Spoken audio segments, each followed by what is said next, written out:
बिस्मिल्लाहिर्रहमानिर्रहीम और अस्सलाम वालेकुम। 21 अक्टूबर पाकिस्तान में मंगल की सुबह और सबसे पहले काउंटडाउन 39 डेज टू गो। 39 दिन बाकी हैं फील्ड मार्शल आसिम मुनीर की दूसरी रिटायरमेंट और मुल्क में नए आर्मी चीफ के आने में। अब चलते हैं आज की अहम खबरों की तरफ, लेकिन उससे पहले मैंने आपका ढेरों शुक्रिया अदा करना है जिस तरीके से आपने मेरा मान रखा, मेरी इज्जत रखी। जो गुजारिश मैंने आपसे एसआर राणा साहब के व्लॉग और यूट्यूब चैनल के मुतल्लिक की थी, आपने जो रिस्पॉन्ड किया, यकीन कीजिए मैं इतनी मोहब्बत की तवक्को नहीं कर रहा था। आपका बहुत शुक्रिया। रातों रात उनके चैनल पर जो सब्सक्रिप्शन थी, जो आप लोगों ने उन्हें सब्सक्राइब किया हुआ था, वो 20,000 से बढ़ के तकरीबन 45,000 हो चुकी है। तकरीबन दुगने से भी ज्यादा आपने एक ही रात में 25,000 24,000 के करीब लोगों ने उन्हें सब्सक्राइब किया। ये आपकी मोहब्बत है और उसके साथ साथ आपको मैं बताता चलूं कि मैं मुझ ना चीज़ ने क्या करना, मैंने तो एक मैसेज आपके सामने रखा। असल ताकत आपकी है, इसको भी समझिए। चौधरी निजामुद्दीन ने जिस शख्स को, या उनकी जो रजीम है असल में तो मरियम नवाज और दूसरे लोग, जिस शख्स को 3 दफा नौकरी से निकलवाया, जिसके रिस्क पर डाका डाला, आपने एक ही रात में एक ऐसा पैगाम दिया है जिससे पता चलता है कि असल ताकत जमहूर के पास है, असल ताकत आपके पास है। कोई किसी के नाम पर कितने कांटे भी लगाए, जिसके साथ आप खड़े हो जाते हैं उसके नाम को नहीं मिटाया जाता। अपनी इस ताकत को समझिए और जो भी इज्तमाही तौर पर हम इकट्ठे होकर कोई भी अच्छा काम कर सकते हैं, किसी भी सच बोलने वाले शख्स को हम इंडोर्स कर सकते हैं, उसके पीछे खड़े हो सकते हैं। वो कोई भी हो सकता है, कोई गरीब है, कोई जर्नलिस्ट है, कोई अमीर है, कोई बिजनेसमैन है, ताजर है, किसी के साथ भी, जिसके साथ भी जुल्म होता है, अगर आप लोग यकजुबान होकर उसके साथ खड़े हों तो ये भी एक अल्लाह की नेमत है कि किसी सोसाइटी का इज्तमाही शऊर जो है वो ये आमर करप्ट ना कर सकें, उसे खरीद ना सकें, और इज्तमाही शऊर के साथ कोई भी सोसाइटी जो इवल हो सोसाइटी का, उसके सामने बंद बांध सके। आप सबका बहुत शुक्रिया। चलते चलते आपको लफाफा जर्नलिज्म, और भले बूढ़ा शेर ही कहें आप, लेकिन अगर आपके अंदर ईमानदारी हो आपके जर्नलिज्म में, तो मुकाबला कैसा होता है। और उम्र का भले फर्क हो, रिफ्लेक्सेस स्लो हो जाते हैं ना उम्र के साथ, इसलिए मैं कह रहा हूं, बाकी मैं कोई जज नहीं कर रहा किसी को, रिफ्लेक्सेस थोड़े स्लो होते हैं। लेकिन आप गौर कीजिए किस कदर बर्जिस्ता जवाब है। ये एक टाकरा था। हमारे बहुत ही प्यारे लौंडा लपाड़ा मंसूर अली खान साहब, ये नाम उन्होंने अपने लिए खुद रखा हुआ है, मैं नहीं उन्हें ये कहता, उनका और एसआर राणा साहब का, उनकी बात हो रही थी, तो मैंने कहा आपको चलते चलते ये एक 10 सेकंड का क्लिप दिखा दें। खुद देखिए कि किस तरीके से अगर आप अंदर से सच बोलना चाहते हो तो घुटन के माहौल में भी आप पाकिस्तान में बैठ के भी सच बोल सकते हैं। सुनिए। आपका आपके फोन के सामने पड़ा हुआ है, इसका रेट में 2,000 रुपए लगवा के उसके बाद आपसे ले लूं, ये करप्शन है कि नहीं? और जिसने कहा कि मैंने 2,000 रेट लगाया और आप उसको 3 दफा सदारती अवार्ड दे दे, तो क्या ये करप्शन नहीं है? ये आप उसे किस चीज का इनाम दे रहे हैं? आप उससे क्या कहलवा के क्या इनाम ले रहे हैं? सुन लिया आपने। अब जरा आगे चलते हैं। ये बात तो हो गई। एक बार फिर आपका बहुत शुक्रिया। आइंदा भी मैं आपसे ऐसी तवक्को रखता रहूंगा जहां भी मुझे नजर आया, लेकिन मेरा आपसे ये वादा है कि मैं कभी भी अपने जाती किसी मफाद के लिए, किसी एजेंडे के लिए आपकी ताकत को इस्तेमाल नहीं करूंगा। हमेशा इसे पब्लिक एट लार्ज, या कोई ऐसा काम जिसमें पब्लिक एट लार्ज का बेनिफिट हो, उसी के लिए आपको पुकारूंगा और उसी के लिए आपसे मदद मांगूंगा। अब चलते हैं जी, अगली खबर जो आपके सामने रखनी है वो अमीर अब्बास साहब, उनकी भी नौकरी खत्म की गई है, उन्हें ऑफ एयर कर दिया गया है। अच्छे जर्नलिस्ट हैं, तगड़ी बात करते हैं, दबंग बात करते हैं। उनकी ये दूसरी दफा नौकरी खत्म की गई है। बहरहाल देखते हैं, इस बार भी मैं बिल्कुल नजर रखूंगा कि वो आगे क्या करते हैं, कहां नौकरी करते हैं। हम कोशिश करेंगे उन्हें रीच आउट करने की भी, और जो लोग भी वहां पर सच बोलना चाहते हैं उनके लिए जमीन वहां तंग की जा रही है। कोशिश करेंगे आप हम मिलकर उनकी फतह की, उनकी नुसरत की दुआ भी करें और दवा भी करें, जो भी हम कर सकते हैं। अब चलते हैं जरा दोबारा से जाती उम्रा। मैंने कल कुछ खबरें दी, नून लीग के और जो टाउट किस्म के जर्नलिस्ट हैं वो कहते हैं कि ये गिल साहब को कहाँ से पता कि मरियम साहबा ने बुलेट प्रूफ जैकेट पहनी हुई है, उन्होंने आपसे मशवरा करके पहनी है। तो हजूर मुझे ये भी पता है कि वो किस फ्लाइट पर आई थी, कौन लेकर आया था, किस मुल्क से आया था, कितने की आई थी। मैंने उस पंजाब में, उस दश्त में, उस चीफ मिनिस्टर ऑफिस में, उस पंजाब गवर्नमेंट के अंदर काम किया हुआ है। जब आप काम कर चुके होते हैं, आपके दोस्त भी होते हैं, आपके दुश्मन भी होते हैं, आप सिस्टम को भी समझते हैं। तो मैं जो रोज खबरें देता हूं, अगर आप मेरी खबर को बाउंस करें, हम जिम्मेदारी से बताते हैं। जिस खबर का पता होता है वो बताते हैं, जिसका नहीं पता होता वो बता देते हैं कि यह अफवाह है, या सुनी सुनाई है, या हमारे कान में पड़ी है। इसकी हमारे पास किसी किस्म की भी कोई वैलिडिटी इस खबर की हम भरपूर तरीके से नहीं बता सकते। तो आज की दोबारा बता देते हैं। अगर गलत हो तो बता दीजिएगा शाम को कि यह खबर गलत है। अभी बता रहे हैं और ये सब कुछ होना है अगले चंद घंटों में। ये पाकिस्तानी वक्त के मुताबिक 11 साढ़े 11 बजे सुबह को ये व्लॉग ऑन एयर हो जाएगा, और ये जो मैं सब कुछ बता रहा हूँ ये दोपहर के बाद होगा। तो स्केड्यूल चेंज कर लीजिए अगर आप कर सकते हैं। आज हमें इंफॉर्मेशन ये मिली है कि मरियम नवाज साहबा दोबारा अपने ऑफिस नहीं आएंगी। ना ही वो आर्ट क्लब आएंगी और ना ही 90 शाहरा या किसी भी पंजाब गवर्नमेंट के ऑफिस में आएंगी। आज वो दोबारा काम करेंगी जाती उम्रा से ही, वही सेटिंग रहेगी। मिनिमम मीटिंग्स करेंगी, अपने करीबी लोगों के साथ मीटिंग करेंगे। पुलिस के लोगों को बुला रखा है, हमें ये नहीं पता किस चीज़ की मीटिंग है, ये हमें अभी तक इन्फॉर्मेशन हमें नहीं मिल सकी। लेकिन ये हमें ज़रूर पता है कि पुलिस के आला अफसरान को बुलाया है। अब वो कोई पुलिस से रिलेटेड मीटिंग है या वो टीएलपी से रिलेटेड है या कोई लॉ एंड ऑर्डर है, ये हमारे इल्म में बिल्कुल नहीं है। ये ज़रूर पता है कि पुलिस के 1 से 2 अफसरान जो हैं वो आज जाती उमरा जाएंगे, उनके साथ मरियम साहबा जो हैं वो मीटिंग कर रही हैं। इसके बाद हमें एयरपोर्ट जराए से ये पता चल रहा है कि मरियम साहबा का जो जहाज़ है वो तैयार किया गया है क्योंकि उन्होंने दोबारा इस्लामाबाद जाना है। प्राइम मिनिस्टर ऑफिस के जराए से हमें पता चल रहा है कि मरियम नवाज का नाम आज प्राइम मिनिस्टर ऑफिस की 2 मीटिंग्स के अंदर डाला गया है। अब हमें अभी तक ये नहीं पता वो कौन सी 2 मीटिंग्स हैं, लेकिन ये जरूर मालूम हुआ है कि आज वो 2 मीटिंग्स को 3 बजे के बाद जो प्राइम मिनिस्टर ऑफिस में होनी है उनमें उनका नाम डाला गया। वो वहां पहुंचनी है कि नहीं, इस शाम को जब आपके सामने फुटेज आएगी आपको पता चल जाएगा। लेकिन जो खबर हमारे सामने है वो हमने आपको दे दी है कि आज दोबारा अगला एक और दिन मरियम साहबा जो है वो बिल्कुल किसी किस्म की कोई मीटिंग पंजाब के अंदर नहीं ले रही, जाती उमरा के बाहर। अब जरा अगली खबर की तरफ चलते हैं। चेयरमैन ज्वाइंट हमारे जो है जनरल साहिर शमशाद साहब, जो सीनियर तरीन है, अगर आप उस हिसाब से देखें, चेयरमैन ज्वाइंट होते हैं, उसके नीचे army chief, naval chief, air chief एक ही लेवल पे होते हैं तीनों, और उनके ऊपर चेयरमैन ज्वाइंट होते हैं, तो सीनियर तरीन जनरल है। उन्होंने एक ऐसी बात कह दी है कि जिससे हंसी भी छूटेगी आपको और परेशानी भी होगी। मुझे तो लगता है कि उन्होंने गुस्से में ये बात कही है क्योंकि वो वाहिद हैं जिन्हें एक्सटेंशन नहीं दी जा रही।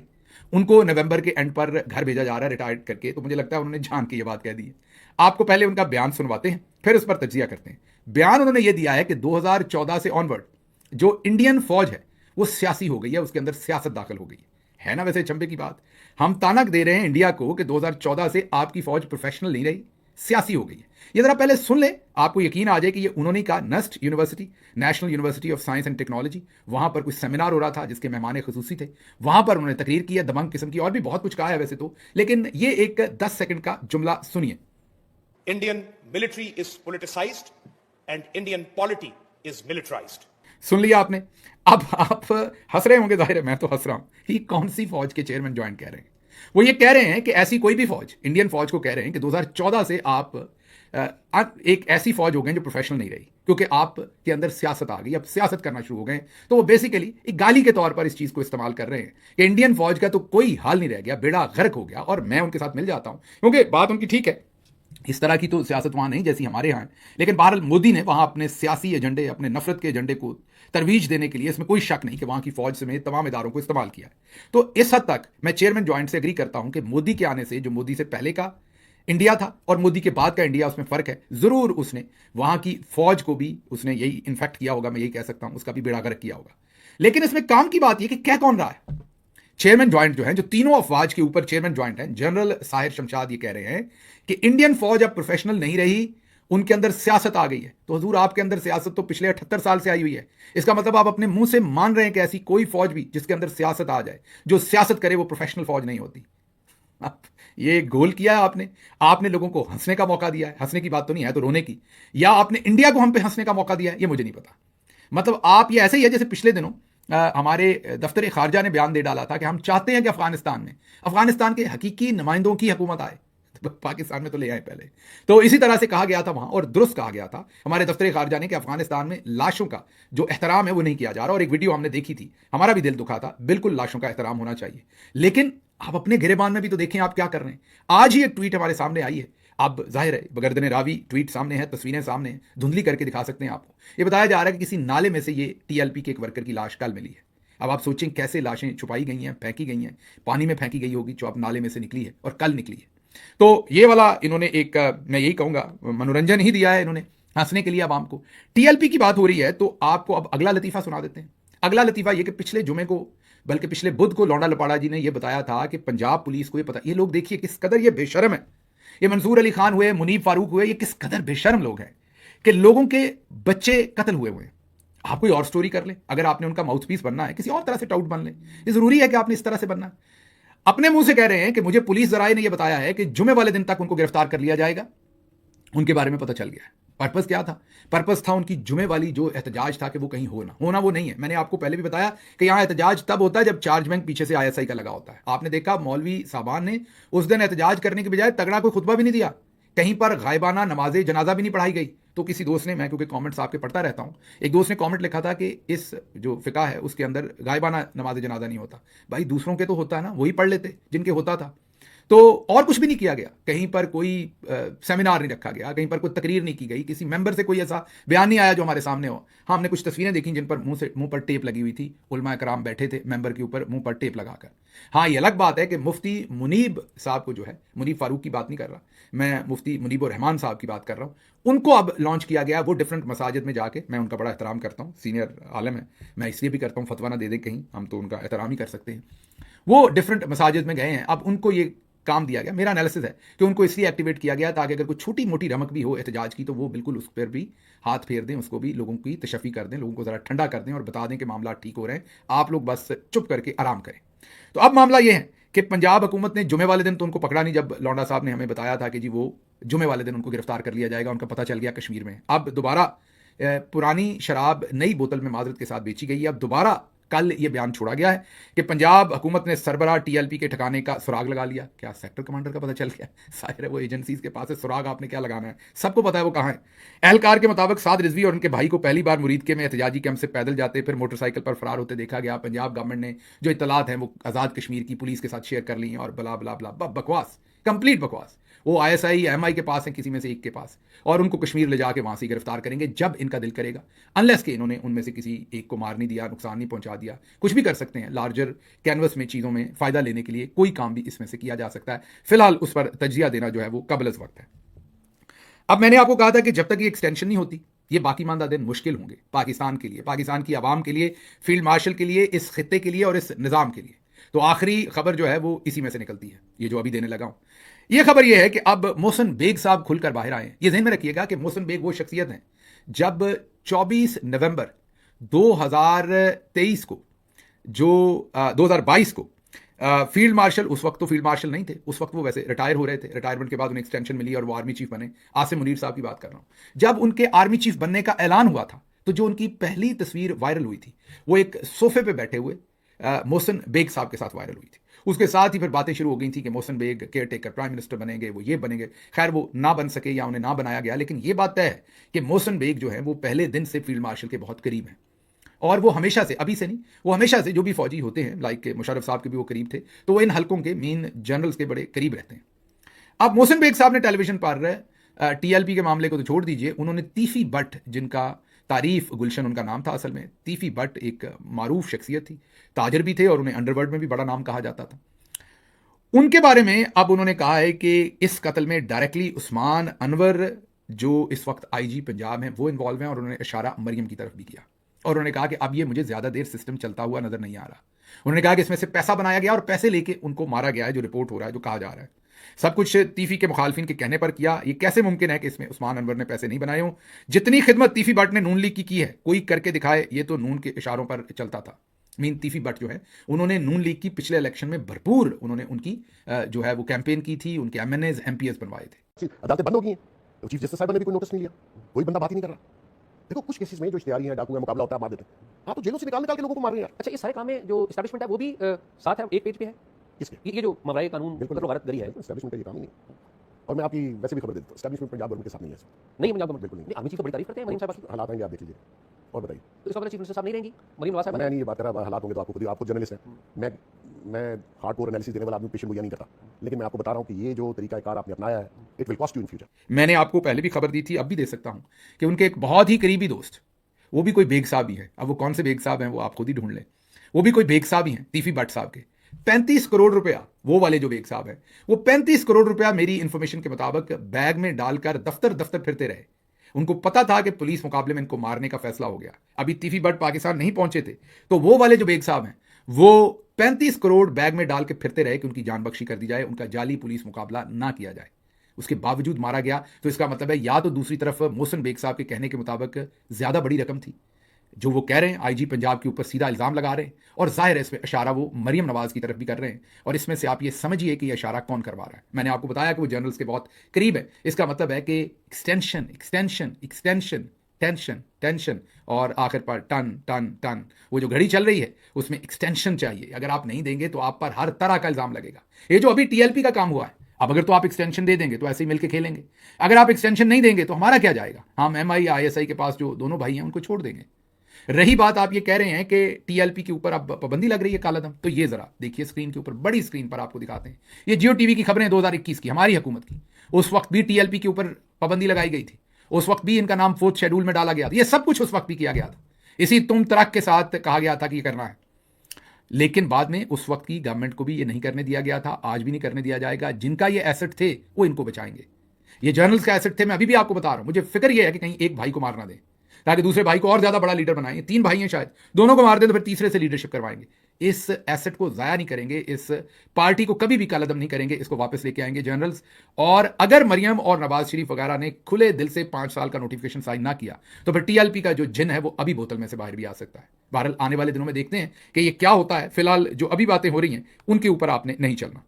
इसमें जो साबिक आईजी खैबर पख्तूनख्वा एहसान गनी है, उन्होंने भी पुलिस को मशवरा दिया है कि आप ये गंदे काम ना करें, आप ये गंदे काम ना करें, जाली पुलिस मुकाबले ना करें। ये जो कुछ आप कर रहे हैं, ये जो तीफी बट का हुआ और उससे अलावा भी वो 800-900 बंदा जाली पुलिस मुकाबलों में इन्होंने मार दिया। अब तो पैसे लेके बंदों को मारने के वाकयात सामने आ रहे हैं। आगे चलते हैं। सिक्योरिटी खदशात की वजह से अडयाला जेल में जीएचक्यू हमला केस की समाअत मौखर। पाकिस्तान एक तरफ तो अमन के बुलंदोबांग दावे कर रहा है। अभी राणा सनाउल्लाह हमें कह रहा था कि जो फलस्तीन और ये जो सारा अमन मुआहदा हुआ है, इसका क्रेडिट असल में फील्ड मार्शल और शहबाज शरीफ को जाता है। राणा सनाउल्लाह बेचारा ये स्टेटमेंट देके सोया था, सुबह उठा तो 97 लोग शहीद कर दिए गए थे वहीं गजा के अंदर बमबारी में। अब इनसे पूछना है कि क्या इसका क्रेडिट भी फील्ड मार्शल और शहबाज शरीफ का ही है? यकीनी तौर पर उन्हीं का है, लेकिन इसका क्रेडिट ये नहीं मानेंगे। एक तरफ बुलंदो बांग दावे हैं और दूसरी तरफ कह रहे हैं कि मुल्क के साबिक वजीर आजम का जो ट्रायल है, जो जेल के अंदर होना है, वो भी सिक्योरिटी खदशात की वजह से जो है वो मौखर कर दिया है। और इमरान खान की सिक्योरिटी की वजूहात से अब अडयाला जेल के अंदर भी इन्हें सिक्योरिटी खदशात हैं। समझ रहे हैं आप? जेल के अंदर इन्हें सिक्योरिटी खदशात हैं। भाई किससे सिक्योरिटी खदशात हैं जेल के अंदर? जेल के अंदर क्या कैदी तो अपनी अपनी बैरक्स में बंद है, किससे सिक्योरिटी खदशात हैं आपको जेल के अंदर? तो हर चीज़ को अपने मकसद के लिए इस्तेमाल करते हैं। अच्छा जी, सुहेल अफरीदी साहब ने बड़ा एक और बड़ा झटका दिया है फेडरल गवर्नमेंट को। इन्होंने 2 दिन पहले मोहसिन नकवी साहब ने पुरानी गाड़ियां जो फेडरल गवर्नमेंट ने नकारा कर दी थी, जो बुलेट प्रूफ गाड़ियां थी, जो कभी कहीं यूएन और दूसरी जगहों से मिली थी, उनको अब नकारा करके खड़ा किया था। उनको सीधा सुधा करके खैबर पख्तूनख्वा के ऊपर एहसान चढ़ाने के लिए उनको आईजी साहब को बुला के, जुल्फ़िकार हमीद साहब भी पैंखड़ से ही आदमी है, मुझे समझ नहीं है, बड़ा ही अनइम्प्रेसिव काम किया उन्होंने। वो भी पहुंच गए लेने के लिए कि आप चीफ मिनिस्टर से पूछ ही लें पहले। वो वहां पहुंच गए और वहां पहुंचकर उन्होंने चाबियां रिसीव की और वो जनाब रवाना हो गए वो गाड़ियां लेके खैबर पख्तूनख्वा। अब जो चीफ मिनिस्टर है खैबर पख्तूनख्वा, उन्होंने कहा कि हमारे लोगों की तौहीन है कि आप नकारा गाड़ियां जो हैं वो हमें गिफ्ट कर रहे हैं, हमें ये नहीं चाहिए, ये वापस रखिए। दूसरी तरफ तलाल चौधरी ने कहा है कि ये बचकाना बात है चीफ मिनिस्टर की, हमने जो गाड़ियां दी वो जेर इस्तेमाल थी। भाई आप उन्हें जेर इस्तेमाल गाड़ियां क्यों दे रहे हैं? उस सूबे से ज्यादा किसको टेररिज्म का खतरा है? आपने अगर देनी थी गाड़ियां, अगर देनी थी वफाक ने, तो आप नहीं लेके देते, वरना आप ना दें, उन्होंने आपसे मांगी है। तो आप क्यों उन्हें पुरानी गाड़ियां दे रहे हैं जो जाहिर है उनके उसके ऊपर मेंटेनेंस के पैसे उनके ज्यादा लग जाएंगे? तो दुरुस्त पहला झटका दिया है चीफ मिनिस्टर ने कि इस तरीके से काम नहीं चलेगा। अब जुल्फ़िकार हमीद साहब को इन्होंने चेंज करना है या रखना है, ये तो चीफ मिनिस्टर ने फैसला करना है। लेकिन हाँ, ये जरूर है, एक छोटे लेवल के टाउट हैं हमाद हसन, उन्होंने छोटे लेवल के, मैं इसलिए कह रहा हूं कि 2 लाख उन बेचारों को तनख्वाह दी जा रही, बाकी तो वहां 20-20 लाख पे भी रखे हुए हैं। मुझे नहीं समझ कि ये बेचारा इतना माठा क्यों है कि इसे सिर्फ 2 लाख तनख्वाह दे रहे हैं। बहरहाल उन्होंने कहा है कि सुहेल अफरीदी का जारहाना अंदाज महज एक जज्बाती खोल को सियासी मैदान में जिंदा रखने के सिवा कुछ भी नहीं, गौल को। और रहे पख्तूनख्वा के फैसले, तो वो पिंडी की एक इमारत में मौजूद दाढ़ी वाले ताकतवर अफसर के हुक्म पर चीफ सेक्रेटरी शहाब अली शाह ही करते रहेंगे, साथ साथ जज्बाती ड्रामों की इजाजत होगी। कहना वो ये चाह रहे हैं कि जो MI के DG हैं वही फैसले करेंगे सारे खैबर पख्तूनख्वा के, और जो चीफ सेक्रेटरी शहाब अली शाह हैं वो उन पर इंप्लीमेंट करेंगे, बाकी सब ड्रामा है। मेरे ख्याल में तो सूनर और लेटर जो चीफ मिनिस्टर हैं उनको वहाँ के जो चीफ सेक्रेटरी हैं और जो IG हैं उनको चेंज करना भी चाहिए, क्योंकि ये केयर टेकर टाइम में भी मेरा ख्याल यही थे। तो इनको वैसे ही इनको खुद भी जाना चाहिए। उसके कई तरीके हैं, हमने पिछले चीफ मिनिस्टर को बताया था कि कौन से तरीके हैं।